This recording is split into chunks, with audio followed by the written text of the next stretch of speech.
Joseph, Jacob's favorite son, takes a little too much confidence and attracts the wrath of his brothers. He is sold by them to slavery and finds himself in Egypt working for an Egyptian. Why did the brothers treat him this way? How does one get to this point in a family? Hi, my name is Émile Ackermann, and I'm currently studying to become a rabbi at YCT, Yeshivat Torah.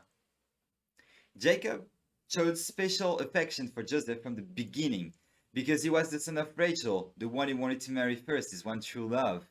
When Jacob is about to see Esau again and is afraid that he will attack him and his family, he divides the camp in an order that says it all. First the servant, concubines, and their children in front, then Leah and the children, then Rachel and Joseph behind. If Esau is about to attack and kill, everything must be done to protect Joseph and Rachel. How did the others feel at that moment? And the Torah continues to support this idea that Jacob had those feelings for Joseph. No, Israel loved Joseph best of all his sons, for he was the child of his whole age, and he had made him an ornamented tunic. The Sforno does not hesitate to criticize Yaakov Avinu on this subject. He says that it was a mistake on his part to have shown preferential treatment to Joseph in front of his brothers. And who was Joseph on the other side? Joseph is young and he watches his brothers a lot. It's written that he reports to his father all sorts of negative accusations about them.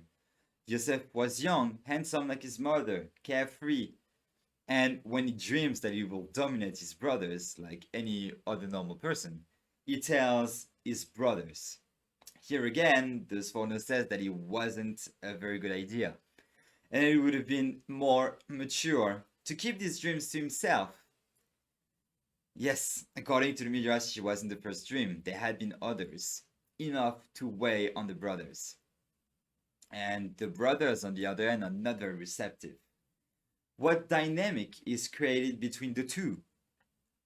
We are told that they couldn't talk about him or to him, le shalom, with appeased words. The Radak tells us that every conversation they had with him was never about the common interest, but always about the arguments they had. The Sforno adds that they could sometimes talk about their family business, but never about private things like we do usually talk about between brothers. He was not included in the family. They hated him, therefore, and even more after the dreams. In these dreams, Yosef continues to support the already existing power relationship. He will become their king, their leader. It is clear and obvious. And the brothers have very good reason to be offended by these dreams. Royalty is supposed to be Judah's prerogative, not Joseph's.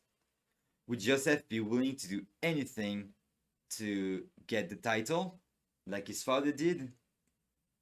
The power relationship creates a rift between them, and one day they see him coming from afar and they decide to kill him. He arrives from afar, that is to say, he is already very far from them. In their hearts, he is no longer their brother. How can he come to this?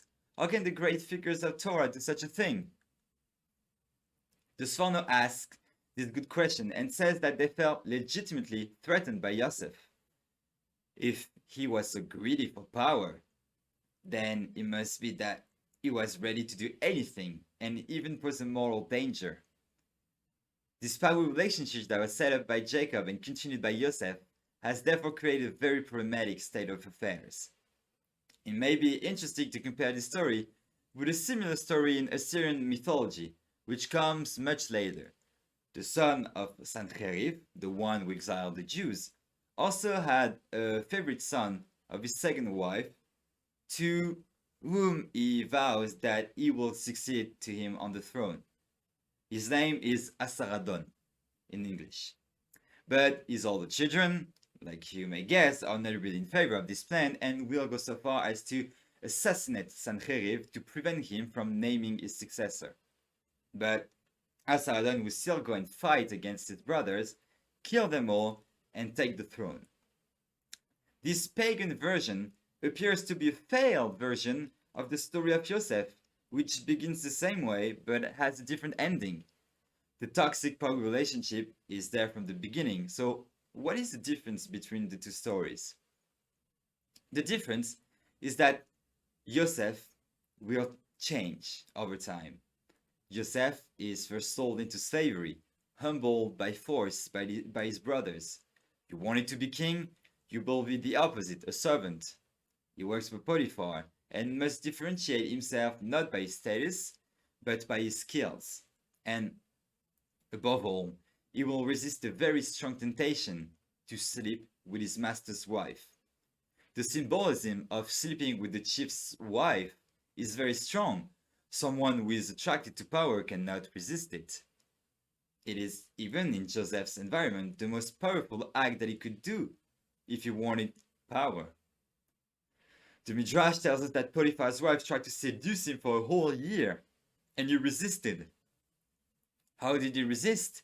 By bringing to the conversation something that was less in his mind before, God.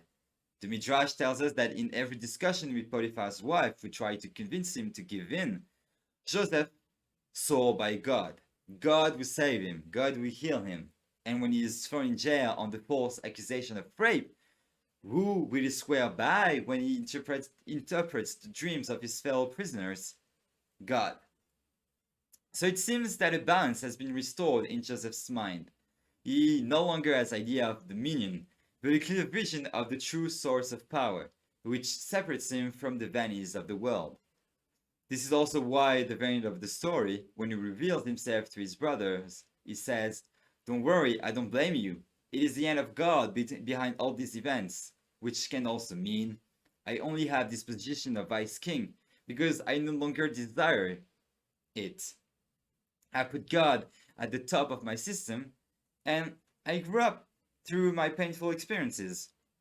This is what differentiates Joseph from Esarhaddon, who was never able, because he's pagan, to put the things in the right moral order.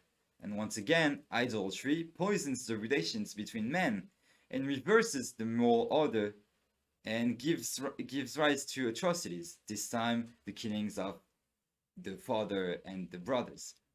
But Jewish wisdom, starting from the same base of the story of the toxic power relationship, knows how to rise above these considerations to understand that power is nothing in itself, that it is not to be sought for its own sake, and that it only destroys the one who desires it.